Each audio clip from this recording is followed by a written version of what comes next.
Le prix Aubrac a été créé en 2001 à l'initiative d'un couple de grands résistants, Lucie et Raymond Aubrac, et conjointement avec la Fondation de la Résistance. Les Aubrac ont voulu doter les lauréats des travaux individuels d'un prix Aubrac et se sont adressés à la Fondation de la Résistance pour le rendre opérationnel.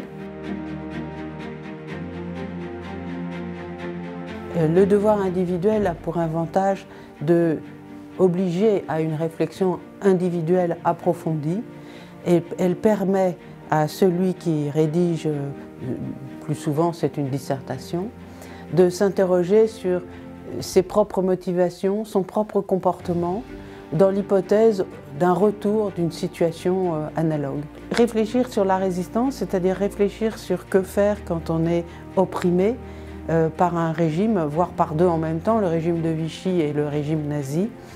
Cette réflexion est une excellente école de la citoyenneté. Mon rôle dans le concours national de la résistance et de la déportation se situe essentiellement au niveau du choix du thème. J'ai aussi un rôle en tant qu'ancienne de l'enseignement secondaire. J'ai une certaine expérience de ce dont les jeunes enfants ou les jeunes adolescents ont besoin pour comprendre et aller plus loin dans leur compréhension du monde. Et j'ai toujours ce souci que les sujets qu'on propose soient praticables sur la base d'archives locales ou sur la base de témoignages locaux.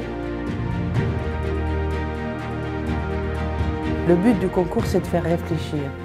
Et pour réfléchir, il faut des éléments concrets, des éléments nouveaux pour lesquels on ne trouve pas de commentaires tout près. Et c'est sur ce fond qu'il faut aider les élèves à réfléchir sur la vérité historique et sur la construction de la vérité historique de façon à ne pas être victime d'images trop simplistes. Et de ce point de vue, c'est cette histoire de la résistance qui est difficile à réaliser parce que les sources ne sont pas nombreuses, est une très bonne école de la vérité.